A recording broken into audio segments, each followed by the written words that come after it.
Gusti nedak pitulung.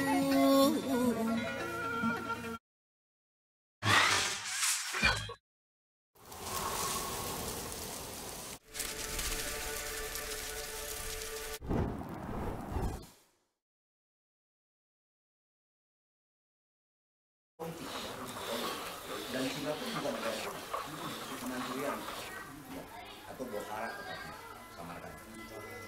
Bangsa Ya. Tarkan Ya. Mereka kan yang menguasai Cina, nanti dilanjutkan Genghis Khan, kemudian.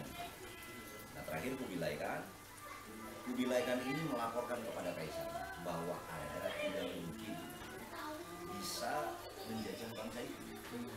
Kenapa? Mereka semua sudah ada secara alam. Dan mereka itu sudah melakonkan, atau tadi bahasanya, sudah beribadah dengan alamnya. Sudah tolong menolong, sudah nggak ngomongin agama kamu apa kan, nggak ada. Gitu. Ya, kurang lebih. Maka, ini juga orang ini pasti lebih cerdas. Yang saat itu dikirimkan para misionaris atau Ikimeisha, lalu Menki. Nah, itu kan tokoh-tokoh ideologis lah. Ada satu kejadian yang dicatatkan di Leweng Karaton bahwa beliau itu berkuda Ikimeisha ya sampai Leweng Karaton atau Purwakarta kalau kan. Jadi di setiap belokan di hutan itu dia lemparkan uang emas itu. Takut dia tersesat pulang. Lempar belokan lempar. Pulangnya itu selama sebulan dia itu hidup di Leweng Karaton. Lihatin apa yang mau saya omongin dan ini udah jadi gitu. Udah nggak ada lagi. Ritualnya itu adalah sudah dilakonkan keseharian, sudah bukan ritus gitu ya, bukan begitu. Kembali koin-koin itu ada diambil, terus dia lapor ke Kaisar Yunggo. Apapun usaha Anda sulit untuk menguasai bangsa itu. Kenapa? Satu, mereka itu tidak butuh yang kayak gini. Saya lempar dulu di setiap jalan. Kedua, bukan masalah tidak butuh, tapi apabila itu bukan miliknya dia, jangankan diambil, digeser aja nggak berani. Artinya ajarannya sudah sangat kuat. Karena seorang kaisar politiknya tinggi, ajarannya aja yang disikap. Baru itu siapa? Sampokong itu siapa? Sancong Sampokong. Iya, Kelenteng Sampokong itu. Semarang. Mohon, itu kan masih jadi pertama di Indonesia. Enggak, tokohnya itu siapa? Kalau penulisnya Makuan. Maceng Ho. Baru Ceng Ho yang bikin. Ceng Ho itu bareng waktu itu dengan Bung Suliho atau kita kenal dengan bukan beda babat, masih di atasnya. Sampai lah. Dari situ tuh awal jadi ya udah aja ajarannya. Mereka sudah tidak butuh kita buat mereka untuk butuh sebuah teori negara yang mereka miliki, tatanan negara Timur Tengah.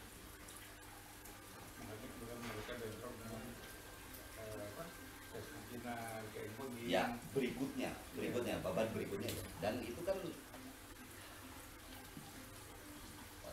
ya 1433 endingnya 150 tahun ya. Lama juga. Dan mereka sudah sangat paham konsep kita tuh apa, udah sangat ngerti, sudah tahu lah gitu.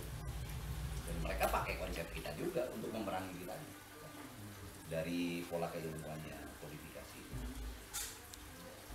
Tadi yang disebutkan keilmuan Fauci, sensitifnya, atau mendekoding sesuatu, udah sangat paham. Udah jago.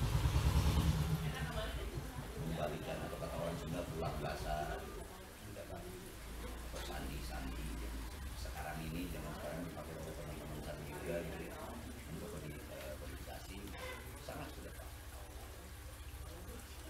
Nah, hanya pada saat bahasa-bahasa ini kita presentasikan di depan para akademisi sekarang, nanti munculnya itu cocokologi kamu. Jadi saya harus menjelaskan dulu metodologinya.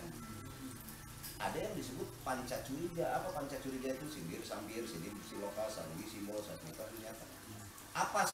Setelah mengerti itu, baru paham, baru surti. Surti itu bijak. Artinya bijak, yang kamu pahami selama ini dia hapus dong, berarti itu salah gitu. Yang sulit itu kan menghilangkan itu. Buang teropahnya ya. Iya. Itulah bertahap sampai sajati, makanya katanya kan makin apa tuh, kalau keilmuan di kita tuh orang tuh makin paham, makin gak akan banyak ngomong kayak gini, diam aja, jangan wes orang anjang, jadi lemah gitu kan, nggak mau orang lain takut salah gitu. Sulitnya di kita tuh begitu kalau orang tua. Gitu. Saya paham dia ini mengerti segala gitu, nyebutin kopi aja udah lewat tembok, wah iya kawan dari wae gitu. Tapi nggak pernah ngomong, orang itu bisa ngomong, tapi itu bisa nonton nyuguhan lewat tembok. Ya misalnya orang-orang begitulah banyak di pikiran, dan di dalam dunia seperti ini sudah tidak menjadi hal yang magic, biasa aja, karena di logikakan juga ada gitu logiknya, karena kita pakai pola barat dengan doktrin barat atau lain, maka kita menyebutnya ini sihir gitu. Ya itu kan judgementnya barat, saya bilang. Kang Budi mah jangan inilah, yang itu mah ilmu hitam kan. Begini saya bilang, masalah ilmu hitam itu bagaimana kita mengaplikasikan. Seorang akademisi lulus S3, para guru besar, kalau tugasnya menulis untuk menyedot APBN, saya pikir juga itu ilmu hitam. Namun beda ada, nggak ada. Bukan aplikasi namanya umum. Pertanyaan saya ke kamu, bisa nggak kayak begitu? Nggak bisa, yang cicing. Saya waktu sama Mbak itu, jadi Raja Salman, betul ya, yang kemarin kembali, kan sempat ke foto oleh jurnalis yang pakai anak dia sangat tertarik dengan kuntilanak, bayangin. Jadi gini, aset-aset Raja Salman atau bisnis Indonesia kebetulan yang price-nya itu 1 miliar per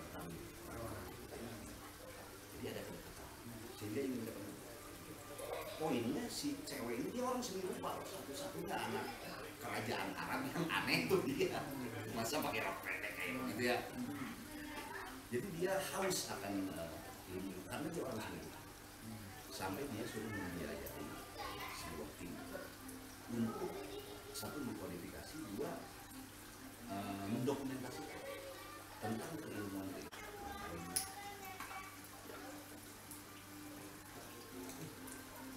Kemarin ini saya lagi sama Kang Budi lagi. Tapi Kang Budi ini sama seni rupa juga disiplin. Bukan, saya mah dari seni musik. Oh musik. Musik. Oh bukan ini ya. Bukan. DKF ya. Bukan. Musik dia dari musik. Dari hari muslim. Oh iya. Omongannya kok ini senior. Almarhum. 99 beliau bukan jurusan seni musik itu pas. Oh pas. Nah dari situlah saya 99. Musik yang di luar mainstream juga.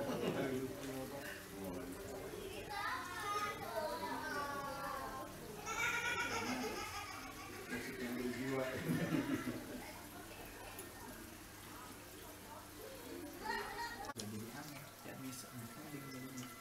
Banyak sekali, dan itu kalau saya sih sudah sampai kepada kesimpulan bahwa itu konsep besar mereka untuk menghilangkan, ya meratakan aja lah. Supaya pada saat kita mau menggali tetap itu tidak akan disebut ilmiah gitu ya, akan disebut sebagai cocokologi, akan disebut begitu aja terus di mana-mana. Saya presentasi di Belanda, jangankan bahasa Inggris, bahasa Indonesia nggak pakai, bahasa Sunda. Saya minta translator yang bisa Sunda, ayah Kang Asep di situ. Masih nilai itu. Bukan apa-apa, bukan sombong atau apa, bukan. Takut maknanya salah. Ya. Karena tidak mudah diterjemahkan begitu saja. Sementara yang akan kita paparkan itu kan bahasa makna, semua bahasa yang diajarkan orang tua lah dari dulu ya, dalam budaya apapun. Bahasa itu kan bedanya gitu, kalau kata orang Sunda mah aya visual nah tergambarkan.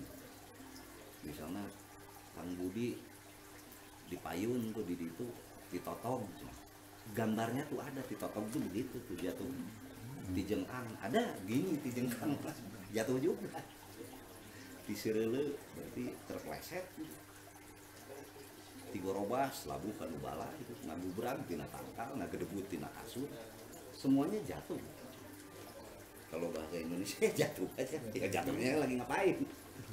Kalau di kita udah spesifik, dan bukan Sunda aja, saya pikir di bahasa Jawa, bahasa Bali, bahasa apapun ada gitu. Detail banget ya. Nah terus ini mau memaparkannya gimana? Volnya kumaha. Sementara kita mah dari mulai sebelum jadi padi gitu ya, ada namanya gitu kan. Terus kayak ngarambet segala macam, nanti jadi padinya ada yang jadi gabah gitu kan, pare katanya di sini. Nanti kita masak kayak jadi sangu gigi, kalau kurang ini kebanyakan air jadi bubur, kalau matangnya jadilah nasi gitu. Atau sangu, namanya aja udah banyak, tempatnya namanya sawah. Kalau bahasa Inggris ya rice aja. Tempatnya ya rice field, udah nggak ada, tidak ada makna lain gitu. Makanya untuk menghancurkan sebuah budaya itu cuma dengan sebuah benda yang kita agung-agungkan sebagai modernisasi. Contoh masalah padi tadi ya, budaya padi ya. Dari kita mulai menanamnya itu ada lagunya, dari mulai nanti ngaramet, anjeuna dan lain-lain, sampai dia memohon, bersyukur ini padi udah jadi, diambil, dimasak dan lain-lain. Nanti kita harus nyari dulu kayu bakarnya, ya. Terus kudu song-song ditiup, hawu, seeng tadi, dan banyak sekali istilah budaya gitu. Datang rice cooker satu, beres. Udah nggak ada istilah song-song, istilah ngaramet, mualah aja. Satu aja sih, berat jadi. Tapi ratusan budaya kita hilang oleh satu biji. Gitu. Tapi udah modernisasi katanya ya. Ya. Jadi yang biar tidak modern. Sisi negatif, ya sisi negatif modernisasi itu adalah memutus mata rantai tradisi, bahkan membunuh tradisi kan. Makanya saya itu tidak pernah mau mengucapkan istilah tradisi kan, atau daerah tadi. Jangankan ke luar negeri, ke teman-teman Jakarta aja. Kang Budi itu seniman-seniman yang dari daerah, coba tolong masuk. Ntar dulu daerah mana saya? Emang Jakarta apaan? Daerah mana sih? Kalau ibu kota nanti pindah ke Kalimantan gitu ya, daerah Jakarta. Apa gitu? Jangan membuat Peyoratif ya daerah. itu kan menjadi dogma juga ya. Jadi aduh saya mah ada seniman tradisi, aduh gelo gitu. Jangan gitu, termasuk ke senimannya. Ya. Saya bilang ayo dong supaya percaya diri lah gitu ya. Karena mungkin dogma itu ditanamkan dari dulu. Drummer pas pemain kenang, tukang kenang, tukang anjing, tukang gitu. Seolah-olah drummer lebih mulia daripada tukang kenang. Gitu ya. Padahal bahasa loh. Tukang drum. Ya, kenapa pemain drum nggak disebut aja tukang drum gitu. Menarik lah. Saya dulu pernah terlibat juga di dalam penyusunan kurikulumnya, tapi kan pemahamannya beda-beda. Ya mohon maaf ya, beberapa dari timnya kan ada yang dari Cambridge, ada yang dari Harvard dan lain-lain yang menganggap susah kamu gituan gitu. Kita nanti akan jauh tertinggal. Ya.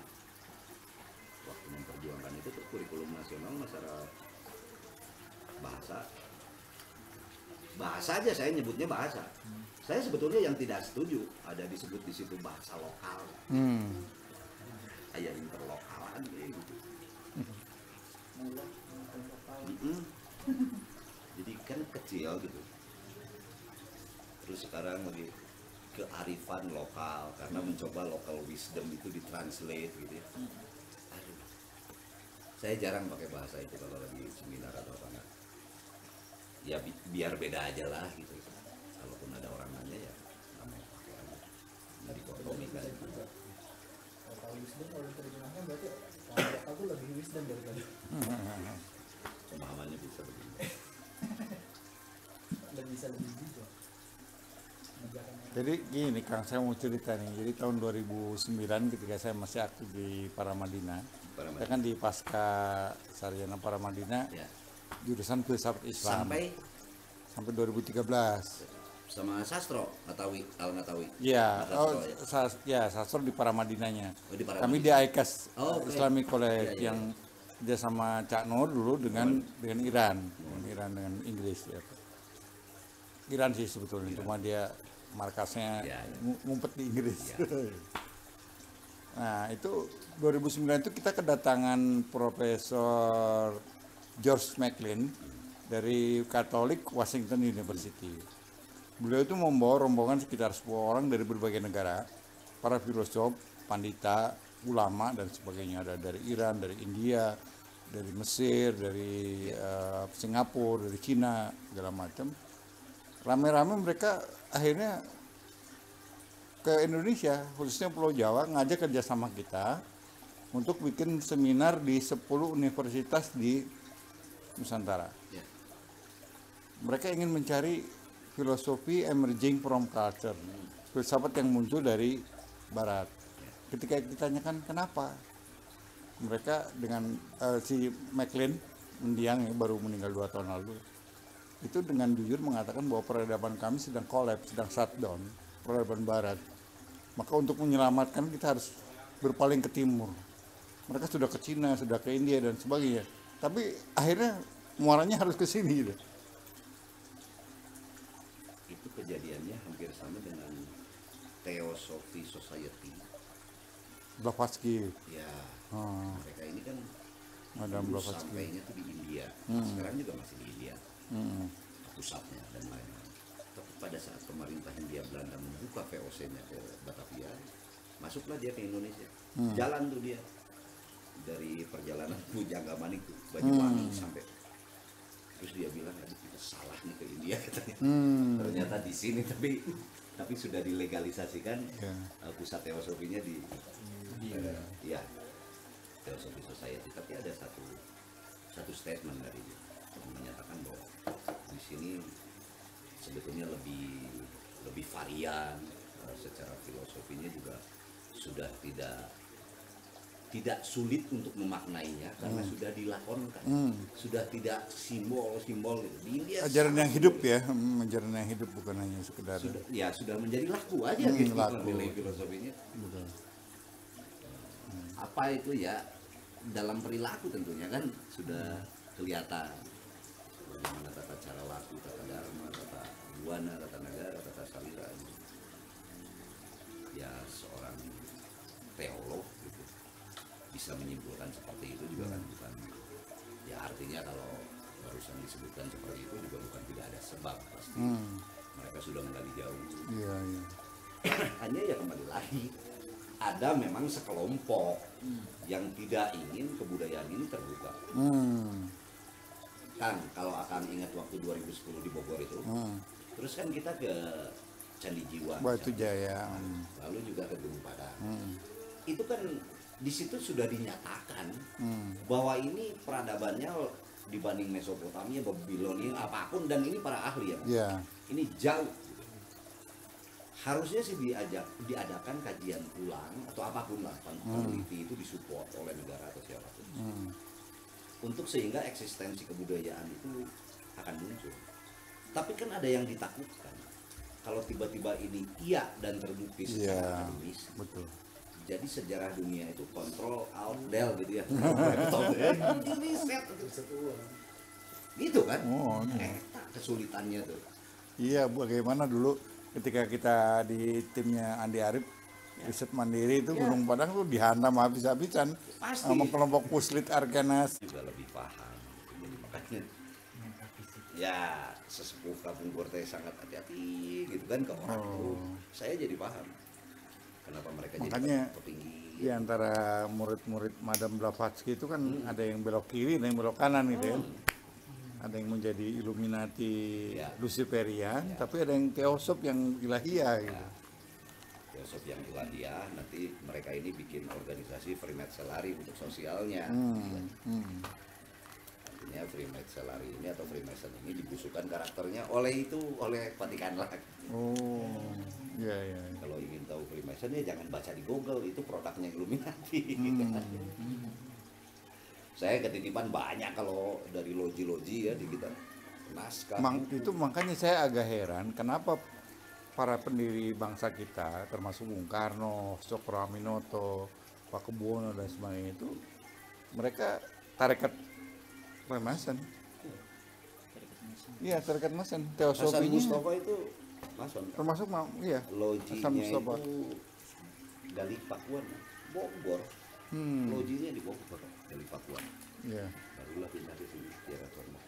Dan praktek dari kalau teosofnya itu kan lebih ke diskusi, lebih ke teori, bicara pemecahan simbol dan lain-lain. Tapi prakteknya itu kan sosial. Iya. Yang tadi akan Gerakan sosial. maksudnya ke kiri itu politik kalau zaman sekarang. Iya, betul betul. Kalau kita sudah mencapai puncak keilmuan gitu kan, pilihan kita kan tinggal mau ke kiri ke kanan. Kita udah tahu segala kok. Gitu. Kalau ke kanan ya itu sosial namanya. Kalau ke kiri ya politik. Nah yang politik inilah yang suka orang katakan Illuminati dan lain-lain atau global elit. Kalau ke kanan ya organisasinya bentuknya humanity, sosial, dan apapun yang terjadi di sini pasti bertentangan dengan itu. Di sini mereka membuat sistem sekolah misalnya tadi. Sistem sekolah mereka bikin, di sini bikin sekolah gratis. Ternyata rusak itu sistemnya. Di sini pengobatan gitu kan, seperti sekarang ini bisnisnya besar. Di sini pengobatan gratis konsepnya. Jadi ini selalu seharusnya menyeimbangkan, tapi dianggap mengganggu di dalam bisnis. Maka dibuatlah pembusukan karakter untuk organisasi-organisasi ini. Nah, itulah ya. Apa memang sudah hukum alam ya, harus ada hitam putih, ada kiri kanan. Ya, tapi kalaupun begitu hal-hal seperti itu misalnya menarik, kita suka nonton YouTube misalnya. Ya. Freemason gitu terus kan menarik ini gitu. Kenapa nggak pernah kita bahas Shriner? Shriner itu maksudnya Timur Tengah. Striner. Ditulis aja di Google ya, SHN Oh, Shirin. SR ya, Shriner. Oh, Shirin ya, Shirin. Shrin. SRHI. Itu kan juga begitu polanya. Humanity dan Turki itu pusatnya. Kenapa kita nggak ngomong itu? Karena itu juga ada di Indonesia. Simbol-simbolnya banyak. Jalan sampai sekarang jalan gitu. Cuman kok nggak ada yang ngomongin itu gitu. Kalau Mason kan dihabisin 62, 62. Jadi gerakan sosial itu bukan sekedar kedok atau kosmetik untuk menutupi watak setanik ya, bukan ya? Kalau yang Tapi satanik memang udah jelas yang politik. politik ya, Makanya politik ekonomi. pendidikan sosial politik itu cuma ada di Indonesia. Di luar negeri nggak ada kok. Pasti tabrakan sosial sama politik kok gimana? Nggak ada sosial politik tuh. Iya, sosial politik. Kalau di kita kok pemahamannya jadi beda. Saya mah orangnya orang sosial, tapi ikutan besok politik. Kumaya ke Jerman gitu. Saya mah partainya partai sosial, kumaya partai sosial.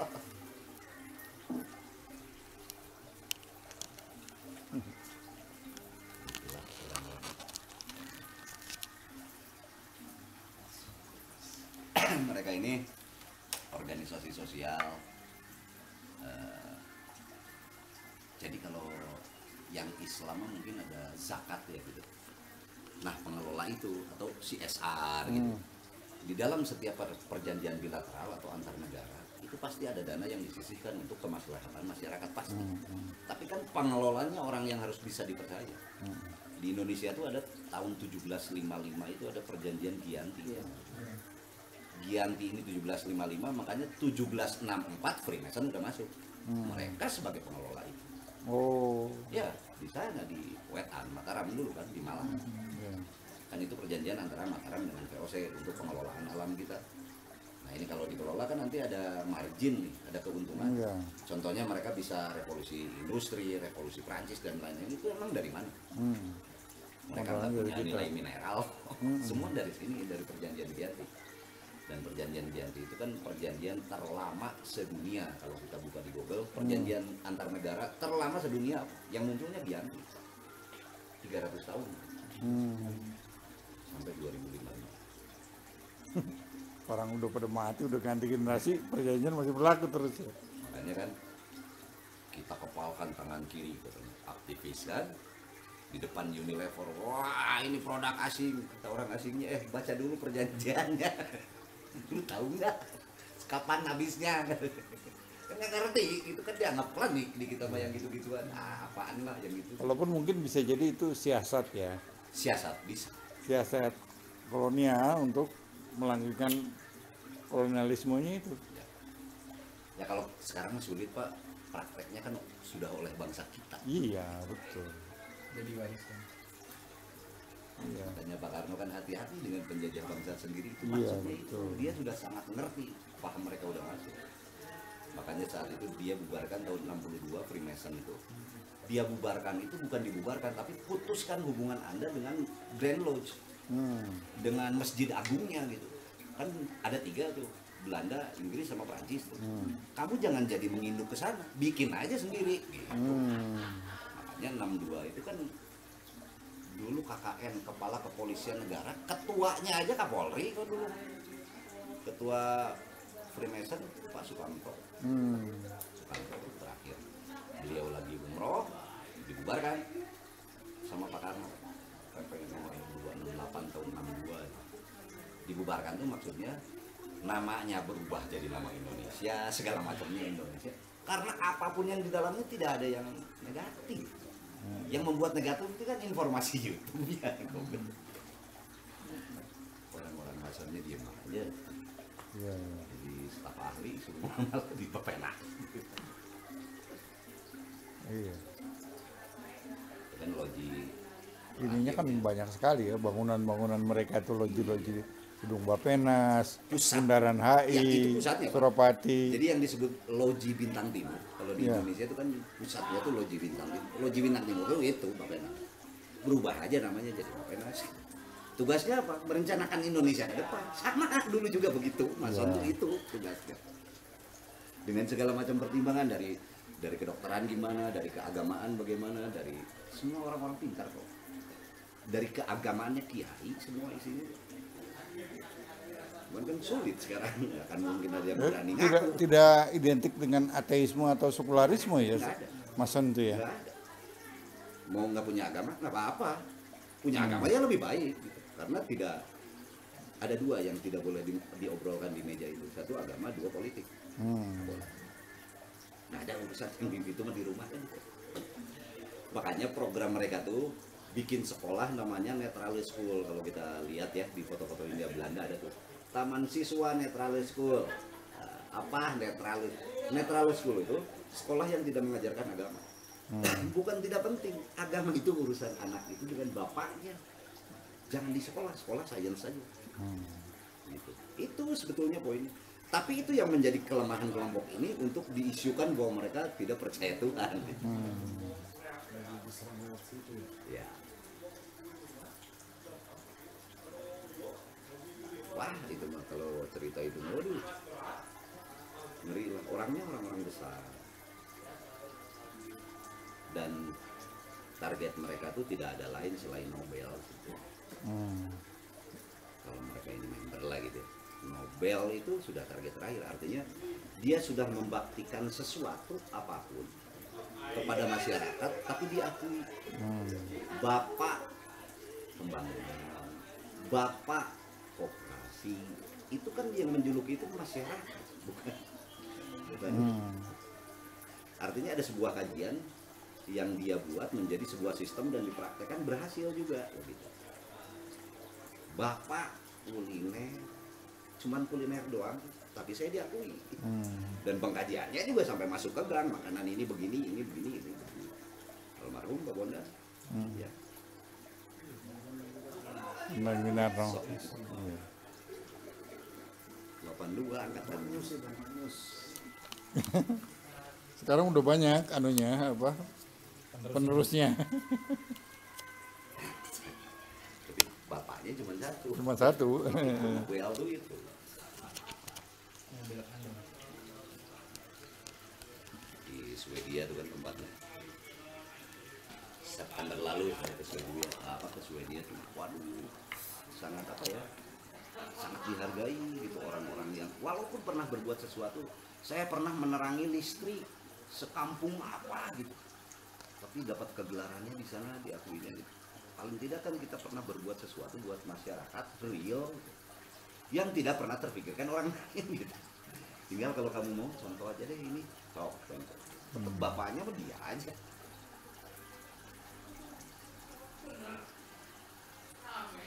Sekarang itu masih hidup atau memang udah Apanya? rumasannya sendiri? Banyak. Masih banyak. Di mana dulu? Kalau di kita kan 62 itu udah dibubarkan. Sekarang berubah apa lain sekali. Bahasa aja. 55 tahun 55 berubah bahasa, 62-nya dibubarkan. Kalau hubungannya dengan Lions Club kan masih hidup sekarang, Lions Club.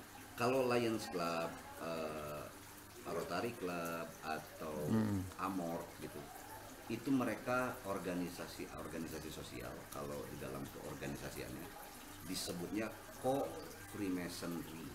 Co itu kontinental atau menerima anggota wanita. Oh. Kalau Mason nggak ada wanita. Tapi kan yang ingin berbuat sosial seperti itu juga banyak. Yeah. Dia bikin aja. Sistemnya sama kok, pakai nomor registrasi, mereka juga pakai login number, sama semuanya. Bedanya mereka cuma gerak di bidang sosial aja. Yang bedanya lagi, mereka ini sekarang masuk ke sistem politik besar. Yang mendanainya malah itu kan. Nggak ada konsep koperasinya. Oh iya. Kalau kita lihat di ADART-nya nomor 1 tuh begini. Kita ngumpulin uang. Nanti Bapak perlu nih, ambil aja uang ini, dikembalikan ya, tapi lebihin sekian. Buat siapa? Buat kita ngebank. Modalnya sama bank. Kartu nawan bedana. Iya, cuma perpanjangan tangan dari Koperasi perbankan. bank atau bank koperasi. Jadi saya udah jarang sebetulnya Kang cerita-cerita kabuhunan ya, karena di situ kan syarat akan nilai, simbol dan lain. Pauci itu masih banyak loh, besok menarik loh. Tapi kalau saya sih sudah ketemu bahwa pada saat sistem perbankan ini ada di Indonesia, dari situ kan kepentingannya mulai pecah juga. Tepatnya 1824, tepatnya itu. Japanese Bank. Ya, 1824 kan Javas Bank itu. Pusatnya 1810 ini. Pusat pemerintahan Hindia Belanda berdiri. Kota Bandung namanya. Oh. Pusat pemerintahannya kan itu Gedung Sate itu. Kan orang-orang nih belajar Hindia Belanda pergi ke Den Haag, ke Leiden, ke Amsterdam. Rek naon saya pusat pemerintahan Hindia Belanda tuh ini. Gedung Sate ngapain ke Belanda? Oh, bukan di sana malah Yang ya. nggak ada di sana mah. Hindia Belum Belanda berdiri itu. ya. Jadi gini, 1755 kan ada perjanjian Giyanti. Ya. Giyanti itu Mataram dengan VOC. Pertanyaannya, Mataram siapa yang nyuruh? Apakah Mataram itu berdiri sendiri? Atau dia itu sebuah karatuan di bawah sebuah negara? Ini yang kita harus balikan konsep. Di sejarah kita selalu ada yang disebut Salaka Nagara. Nagara tuh. Babad Salaka Nagara itu tahun 0 ya, 0 sampai 300-an. Tahun 300-an disebutnya Taruma Nagara. Nanti rubah tuh tahun 900-an Cupu Nagara atau Punta Nagara, disebutnya Puntang. 1200 Banjaran Nagara. Banjaranegara. Wilayah kan masuk sini tuh Banjaran Nagara. Jadi 900 Banjaran Nagara, 1200 sampai 1500 itu Pajajaran Nagara. Orang bilang Pajajaran tuh nggak ada artefaknya, nggak ada keratonnya. Kalau keraton itu karatuan, ratu, Rama Resi tadi ya. Kalau konsep ketatanegaraan. Kalau Pajajaran mah negara. Kalau Majapahit itu Jakarta. Kalau Pajajaran itu Indonesia. Gitu dah. Ya, ya. Artefaknya Pajajaran itu artefaknya semua. Federalnya gitu. Mau Kadiri, mau Janggala, itu artefaknya di dalam satu kesatuan gitu. Apa yang mengacaukan ini dulu? Cerita Kidung Sundayana. Kidung Sundayana ini diketemukan di orang Belambangan yang nulis diketemukan di Bali. Apa itu isinya? Isinya itu tentang Bubat, perang Bubat. Nah itu tulisan itu kan yang membuat seolah-olah ada kerajaan Majapahit, ada kerajaan Pajajaran gitu kan. Ya, bisa jadi itu kolonial yang bikin ya. Ya, memang Majapahit 5 kan, 1, 2, 3, 4 masih kita. Yang kelima itu dipindahkan oleh 3 wulan kan, Rata Wulan, Damar Wulan sama Nawang Wulan. Dan Engcu, Gangan Engwan sama Suwan Liong ini namanya. Dipindahkan ke Trowulan, makanya ada 3 wulan tuh. Tadinya ya di sini. Oh, Trowulan itu Triwulan ya, Ya, tiga kali dikasih nama wulan. Suwan Liong tuh berapa ya? Bejo 5 bukan? 5. 5. 1, 2, 3, 4 masih kita. Masih di kita terus. Raden Wijaya kan masih kita. Nanti yang ke-5-nya tuh Wikramawardhana kalau nggak salah. Yang menikah ke Siu Banci, anaknya yang Syekh Kuro ini, Karawang. Jadi kalau masjid pertama itu San Pokong, pesantren pertama itu Karawang. Karawang, Syekh Kuro. Iya, Tanggohuat tuh namanya. Subang Larang muridnya salah satunya. Istrinya Prabu Siliwangi. Jadi sulit kita itu kalau mau cerita yang tahun segituan sampai 1578 sampai runtangnya Pajajaran. Sulit. Sulit itu kenapa? Karena mereka sudah menuliskan kesejarahan juga versi mereka. Tulisannya Rangga Warsito dan lain-lain lah yang diyakini oleh para sejarawan sekarang juga. Yang pasti nantinya akan tempur dengan tulisan yang punya kita gitu. Bedanya yang punya kita tidak ada literaturnya, udah diambil semua gitu kan. Jadi seolah-olah kita menganggap yang itu yang valid gitu. Ya. Nama aja dikabur-kaburkan. Berarti memang mau kata dirusak sejarahnya. Ya. Dirusak dibuat sejarah baru. Ya, artinya kan untuk mencabut identitas itu ya kita kan memang pernah tahu identitas kita tuh siapa. Jadi kalau dulu Papa Mulima pernah bilang kita harus kembali ke jati diri. Jati diri bangsa, jati diri bangsanya yang tahun berapa Pak? Saya bilang tanya dulu, harus ada back azimutnya. Kembalinya nih mau kemana?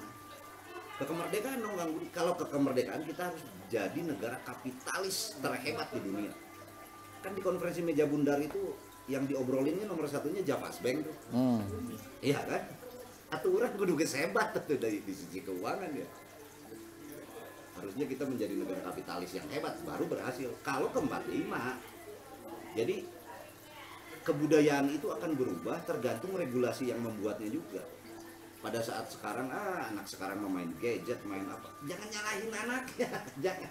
Iya, Regulasi yang bikinnya regulasinya. budayanya berubah ya pasti regulasinya dong ya. Nah gitu. Makanya sebelum 1945 nih ada perjanjian apa? Lalu melahirkan regulasi apa? Itu apakah bercocok tanam bangsa Indonesia sudah tidak boleh, harus begini, harus begitu, nggak tahu. Nah, itu orang yang jarang membaca sejarah itu dengan peta itunya. Juga kadang-kadang orang membaca sejarah itu petanya nggak pernah dihapus gitu. Jawa Barat, Jawa Tengah, Jawa Timur, itu aja terus. Kalimantan Barat, Tengah, padahal itu kan baru tahun 27, dulunya nggak ada. Pulau Jawa ini dipisah sama sungai Cipamali namanya di Brebes. Jawa Wetan, Jawa Kulon gitu aja. Sebelumnya lagi nggak ada batas, Nusa Larang katanya. Pulau Jawa ini gitu aja. Nah, mereka kan menuliskan sejarah-sejarah setelah dipisah, Nyong Ambon, Nyong Celebes, Nyong Java dipisah, diberikan sejarah parsial. Jadi seolah-olah sejarah saya ini berbeda nggak sama Jogja, berbeda sama mana, dan sudah menurun. Kalau sekarang saya fakta kesejarahannya, ya mungkin saya boleh bilang menurut saya ya, tapi yang paling logis menurut saya itu dengan dua profesor lah dari Unpad sejarah. Ini nyebut logis, profesor mah kudu logis kurang teh. Tapi kan kita ngobrolnya di sini, bukan di. Ya tapi gimana cara membalikannya mengenai Pajajaran Nagara tadi? Bahwa Pajajaran itu tidak pernah disebut kerajaan Pajajaran atau karaton gitu. Karaton Pajajaran atau Karasen, Karesian enggak. Pajajaran mah ditulisnya Pajajaran Nagara, saya bilang. Makanya pada saat Majapahit menyerang Pajajaran, ini mungkin nggak? Nggak mungkin. Mungkin, saya bilang. Gimana kalau Jakartanya udah diisi oleh bangsa asing? Iya, diserang tuh. Yang diserang ini negara Indonesia, berarti apanya ya? Nilainya, Pancasilanya begini nih. Gitu kan? Yang mau memaksakan sebuah ideologi untuk mengganti ideologi yang sudah ada di sini kan begitu aja. Ya, ketika Majapahit itu udah dianeksasi oleh nilai-nilai Mongolian Ya itu. yang pakai bendera Islam. Dan mereka juga sudah sangat paham tentang pola kodifikasi, pola keilmuan kita lah. Pajajaran akhir ya, sebelumnya kan negara Kartarahayu, Pancasilanya tuh. Zaman Banjaranagara, zaman Pajajaran tuh Siliwangi. Siliwangi ini nilai filosofi sama dengan Pancasila. Nah, dengan keilmuan kodifikasi tadi dan sandi-sandi yang lain, kan zaman itu kiai disebut panggulu lah ya. Iya. Dan melalui jalan itulah maka manuskrip Nusantara banyak yang Salah satunya itu. dipindah ke Itu yang ke ya Eropa lah ya. Nggak semua di Belanda kok, di Oxford juga banyak. Iya. Di Perancis ada, Inggris, Inggris apalagi. Makanya saya bilang kalau besok Indonesia pindah ibu kota, ini kan butuh biaya yang sangat besar dan lain-lain. Pasti ini perjanjian lama ini akan diungkit atau diminta